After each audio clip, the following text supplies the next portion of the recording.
Hey there, everybody. Happy Friday. Yay! The weekend already. These weeks fly, especially in the summer months, huh? Okay, so this week we are talking free classes. And there are a lot of philosophies regarding free classes, how to go about them. Should you offer them? Should you not? Should you do a money back guarantee where they pay for it, and if they're not happy, you get that? I'm going to talk a couple strategies. So in my blog this week, I talked about the free class, and Facebook makes this so easy if you offer a free class or event, right? You can create the event, you can sell free tickets, and then you are also getting their email, which is really great, right? So then you can take that email and put it into your platform that you use and tag it appropriately. Notice the steps that entails. So you do the Facebook event, they buy a free ticket. Eventbrite makes it super slick to do. You have their email, then you have to take that email, put it into your software program that you're using to track people, tag it appropriately, and then you can add them to an email sequence if you choose. Most of us don't do that part, okay? However, I chose to do an event where I have a landing page for it, okay? So I'm doing both. So I'm having a landing page so I can promote it to my people in-house, but then I also have it through my Facebook event, okay? So the email gets brought into my system, so that way I can nurture them, okay? So I can tell them what's coming up, what to expect, remind them a week out. I'm not going to go crazy. It's going to be 2 emails, y'all. The first is a week before the event. Hey, you signed up for this. Just want to remind you of this, what you're getting, how it goes. And then the day before, so excited to see you tomorrow. Blah, done. Okay, so I'm choosing to do both. All right. Facebook makes it really easy.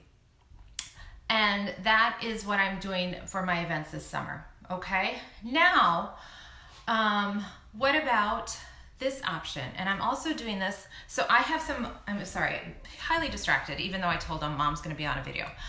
I have a lot of events in-house, okay, at the dancing house, but I have a lot of events outside of the house this next coming up month, outreaching, doing different things. I'm doing a thing at the library. I'm doing a thing at the hospital for younger children. I'm doing an outreach with Athleta, partnering with them.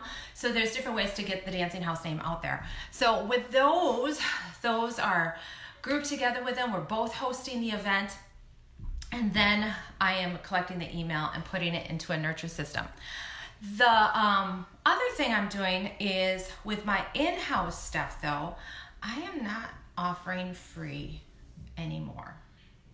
And this is the way I'm going to do it, because there's a lot of times I've offered free and you get their contact information and they're like, yep, I'll buy next time, and they never do, right? So what I'm doing and changing to is I am going to do class is the drop-in fee, and you can get that reimbursed. So let's say it's a $15 class.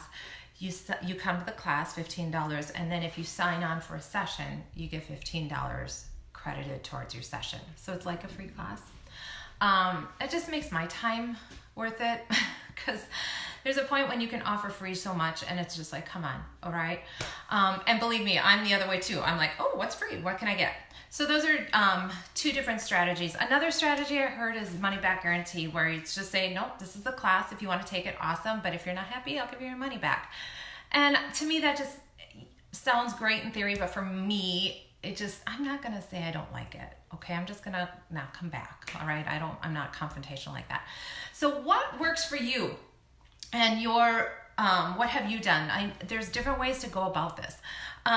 But for me, I really wanted to get people into my network and into my platform or into my contact, so that way I can follow up with them, because it may not be right now, but could be later. So I guess the biggest takeaway I want you to know is, even though you can set up those events through Facebook and get an email, make sure you get the emails so that you can put them into your system, so that way you can reach out with them with special offers or your newsletter, so that way you're always top of mind, okay? The other tip I heard this week, listening to a podcast with a realtor. This is why it's so good to listen to different people, right? Because how can you apply it to your business?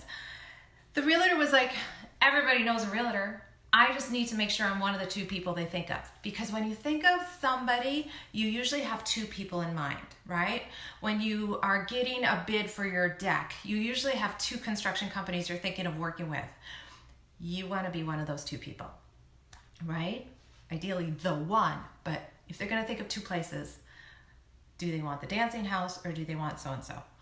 We want to make sure the dancing house is always on frame of mind. So take that for what it's worth, okay?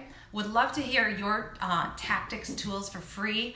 Even if you're not, I have photographers in here, I have estheticians, I have chiropractors. Like, what do you do? What do you offer free, but make sure you're getting back?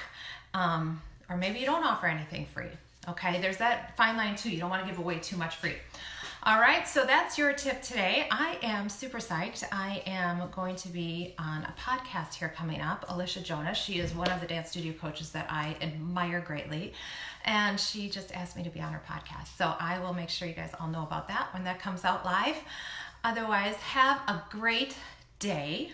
Have a great weekend, and we'll see you next week. Oh, maybe not. I'm going to be in Atlantic City, so I'm not sure if I'll be on. Maybe I will be live just sharing you with that. So that'd be fun. Hope you guys are well. Peace. Bye-bye.